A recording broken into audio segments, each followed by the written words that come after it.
Welcome to another episode of Health Matters with PA Lynn Szabo. I'm Heather Polen, and what are we going to talk about today, Lynn? Hantavirus. I thought I'd talk about that. You know, I can't resist a good viral story. That's the cruise ship thing, right? Yeah. Okay. It's more than a cruise ship thing, actually. I think, recently some people in the news have actually died of this. So it's been around. It's even been around Humboldt. I remember about 10 or 15 years, there was a student who had it. Oh, wow. Yeah. But right now, more to the point, what's in the news right now is an outbreak of hantavirus on a cruise ship, Hondius. I don't know if that's actually how you say it, which is the smallest ship that has been kind of bopping around the southern Atlantic. Okay. And so in March, it left the port of Ushuaia, Argentina. They were going to go a little bit of here and there in the South Atlantic and then end up at Cape Verde in South Africa. Oh, that sounds like fun. Yeah, it sounds kind of more like maybe a scientific bent, but not 100%. That's a long cruise. It is. Yeah, it was supposed to depart today, actually. So that's like a 2-month cruise in the Southern Atlantic. And those waters are not like easy to go through for a smaller ship. The ship itself is smaller on the small side. So currently, and unfortunately, there was an outbreak of hantavirus on the ship, and currently 3 people are deceased, with 1 in the intensive care unit and 2, fortunately, only mildly symptomatic. Oh my gosh. And these numbers were current as of the last couple of days, but I suspect that the numbers could go up pretty quickly. Jeez.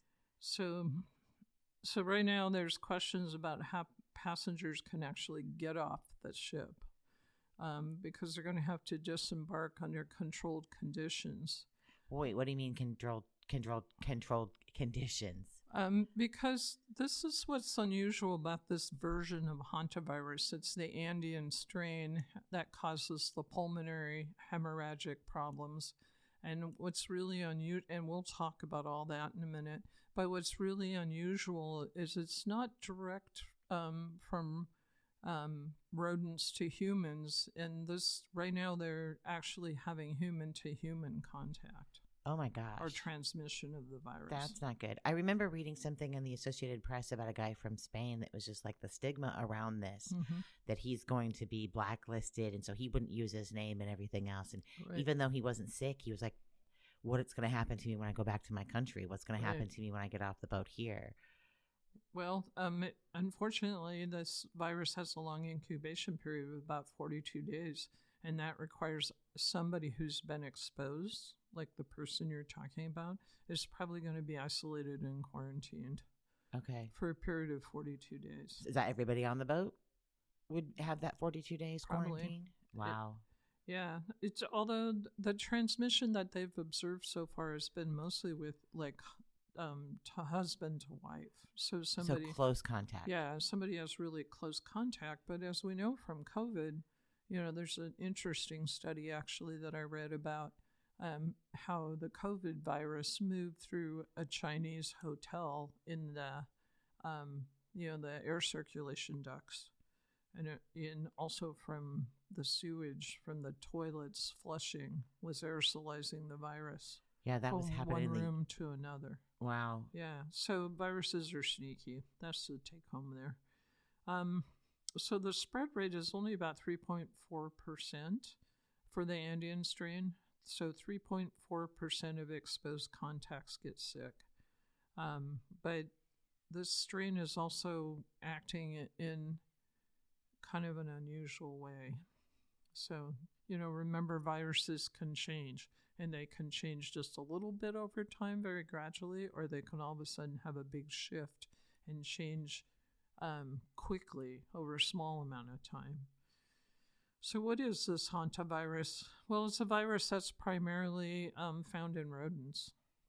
Okay, so that's what you were saying, is it usually goes from the rodent to the person, and now it's going person to person. Yeah, and it is it's kind of transmitted via aerosolize or droplets. So aerosolize is kind of like droplets but smaller. So you have to be closer to somebody to have it transmitted in an aerosolized way, and then for droplets you have to be a little further away. Now when we talk, we're about, what do you think, about 6 feet apart? Yeah, roughly. If I was facing you directly and I sneezed, you would share some of whatever virus. Don't sneeze. Please, Lynn, don't sneeze. I can sneeze, but likely to cough. I'm getting a sneeze guard now. Yeah, there you go. I'm going to go to a buffet and a salad bar and steal their stuff. Right. So the symptoms are like the flu, like the classic flu. Increased fever, and this is when the virus transmits from human to human most effectively. Muscle aches, headaches, just kind of feeling kind of tired, run down, like you're getting sick. And then what it does is it kind of goes into 2 types of diseases in humans. And this is probably dependent more on the type of the strain and not so much, how you're exposed or,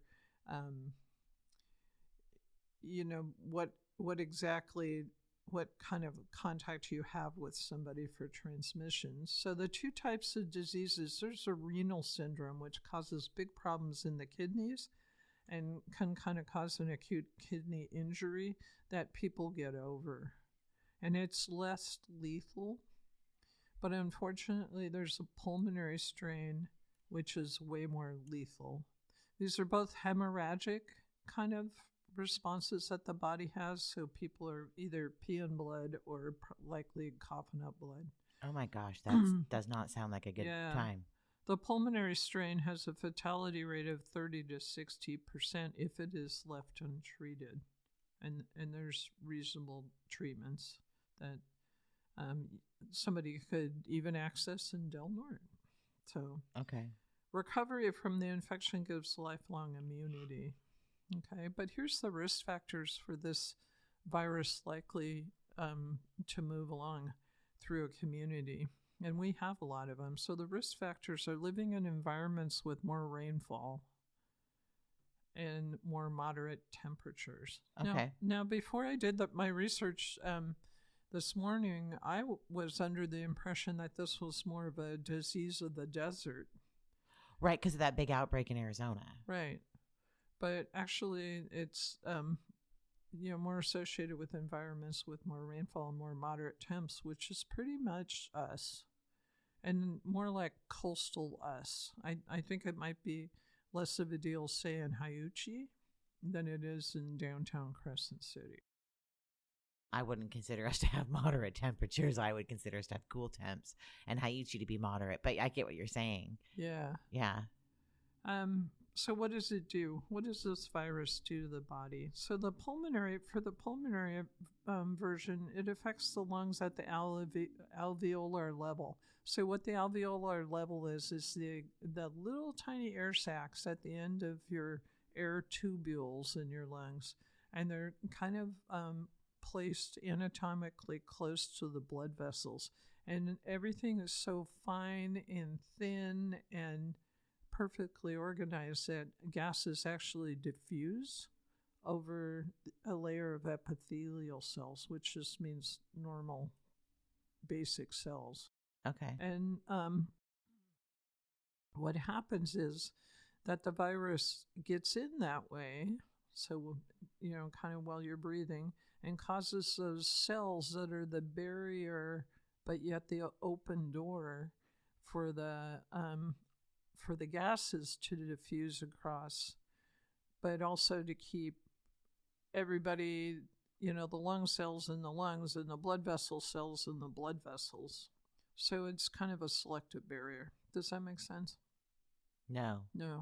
I don't understand. I was like, how do I ask the question telling you I don't understand without sounding like a yahoo? But I don't get it. Yeah. So at this level, you want oxygen to go across this barrier. You want carbon dioxide to go across this barrier. You might want carbon monoxide to go across this barrier. You might want certain acids and and bases to go across the barrier, but you don't want blood to go across the barrier.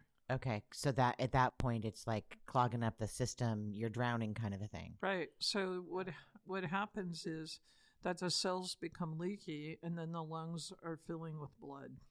So that would be for those of us who, right, because this is weird and rare and the whole thing. So that would be kind of like choking to death on the blood if you had tuberculosis, like Doc Holliday in the movie. Yeah. Okay. And what the other thing it would do, and this is what actually kills people. Well, first of all, they can't breathe. But yeah, that kind of causes death, doesn't it? Kind of basic. Anyway, but you actually bleed out to a point where the person passes from what we call hypovolemic shock. And so what that means is kind of like if you cut your arm off, you're going to bleed out, right? And then at some point, you're not going to have enough blood to circulate, so your heart will be unable to keep the circulation going. This is kind of the same thing. Enough blood is coming out that you don't have enough volume in your bloodstream to actually allow your heart to circulate. So that's called cardiogenic shock. So you're basically hemorrhaging to death from your lungs. Right. Mm-hmm. Oh. Yeah, gross, huh? Yeah, this does not sound like a pleasant thing. No wonder people are freaked out. Yeah. However, along this terrible pathway, there's multiple opportunities to actually intervene.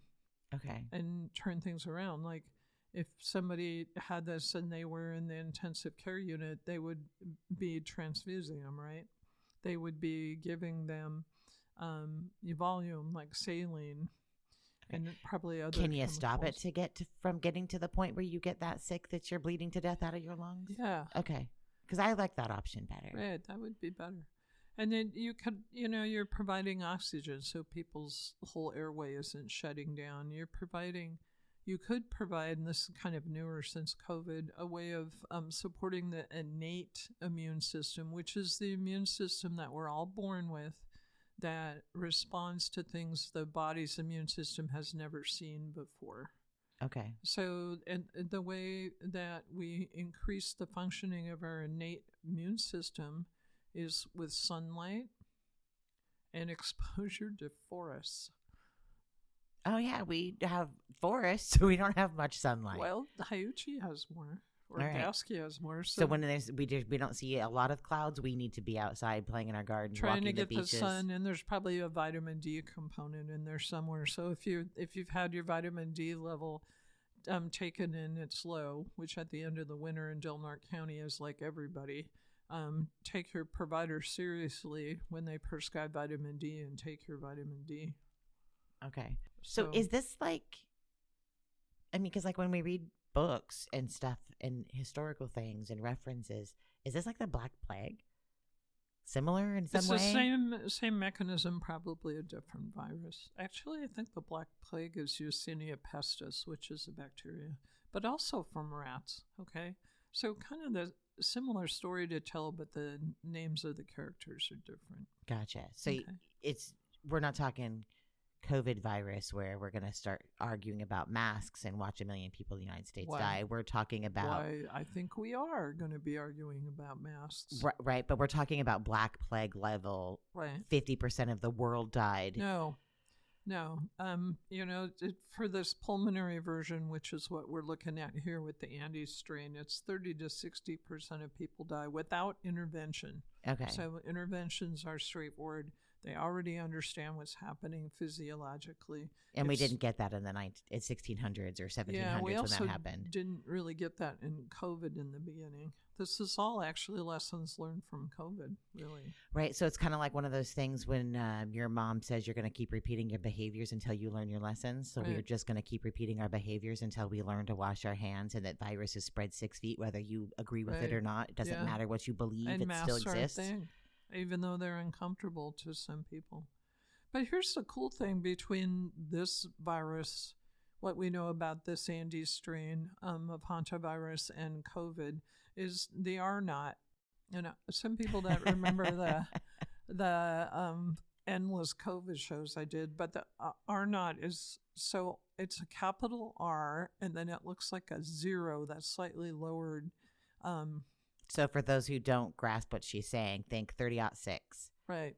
It's the same aught. Yeah, it's the same aught. So the R naught with COVID was, especially the Omega strand, was about 15. Okay. And that's close to measles is about 15.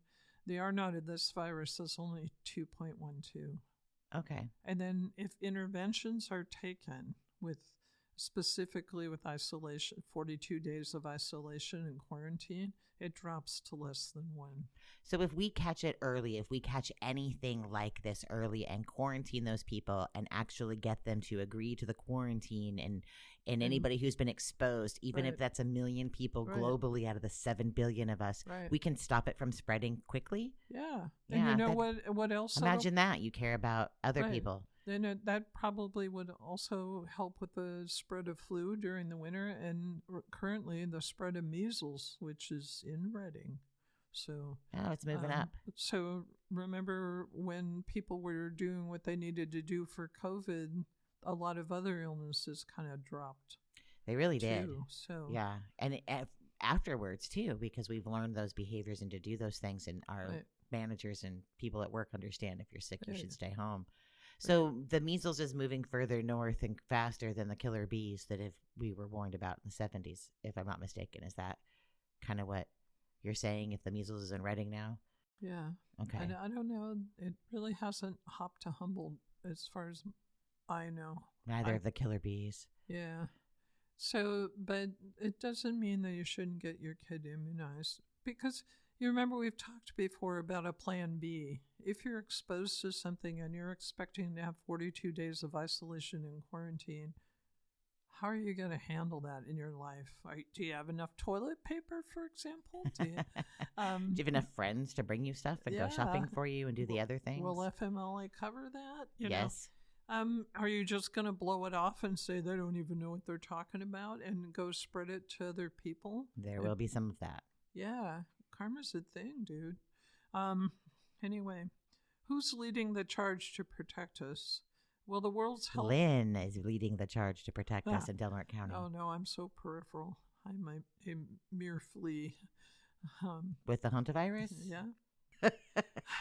That's bubonic plague. It's fleas. Gotcha. But anyway, the World Health Organization is currently leading the charge, but the U.S. is currently not a member. No, we are not. And we have a CDC that thinks you should wear copper bracelets and a knee brace because they make money on it. And if you just ate your vegetables and worked out.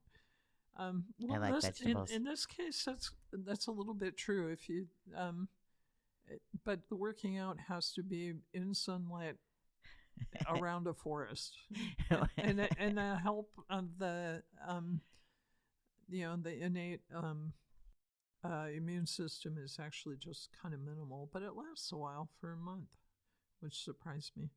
So our CDC is not responding like they usually would be. They usually would be all over this. Right. They would send teams like they usually do when we had the stuff in, I can't remember what illness it was in Africa, that they had CDC doctors there for years. Ebola. Oh. It was Ebola. It was Ebola. Yeah. Another fun hemorrhagic day. Anyway, and what happened this morning, it was kind of announced on MedCram, this is where I'm getting my information mostly, is that they were going to quarantine the Americans that are on the ship. So there's American citizens, I would say maybe from the United States, American citizens. They were going to quarantine them in Nebraska for the duration of 42 days, and now they're saying they don't have to. So again, we had this problem with COVID. Policies are made that are not in the best interest of science and the public health. They're made more for convenience. Yeah.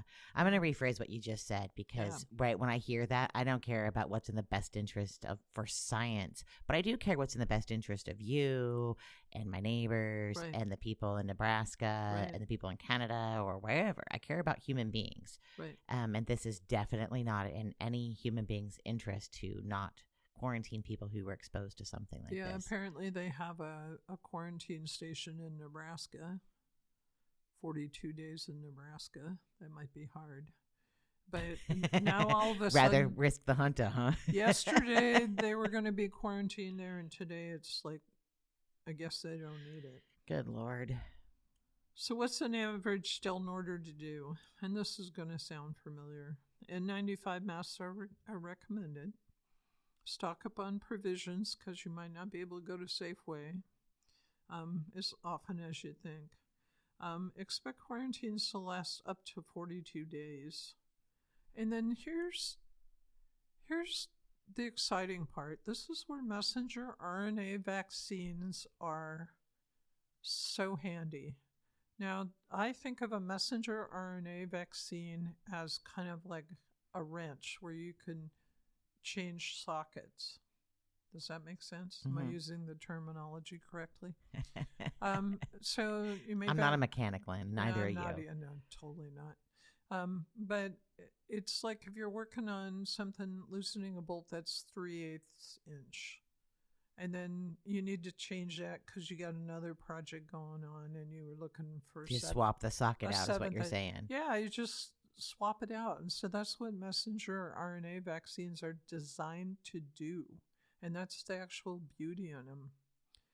And what's especially exciting is that, it's come out recently, although not publicized by the CDC, that people who got the COVID vaccine, who are standardly immunized, actually have a lower death rate from all cause. So they have a decrease in all-cause mortality, which is the way we say that in medicine. And they don't really know why.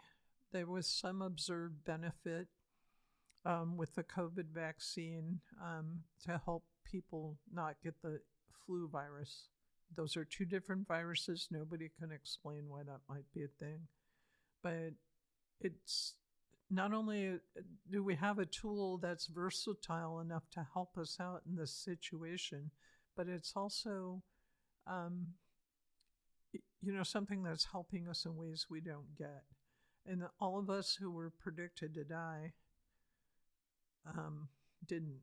So that should, predicted to die either from COVID because we got immunized, we didn't die, or predicted to die from the vaccine in the case of some unscientific minds. Okay, so you mean people were just out there throwing predictions, not scientific predictions. Yeah, they were just throwing their best guess out, trying to scare people. That big wave of mortality didn't happen either. So I'm not trying to play devil's advocate because my mom said I'm not allowed to play with the devil, but go mom, right? But when people did that during COVID, and when people are doing that now with the Hantavirus and the American citizens can't be quarantined, so now all American citizens are at risk instead of just the few that were there.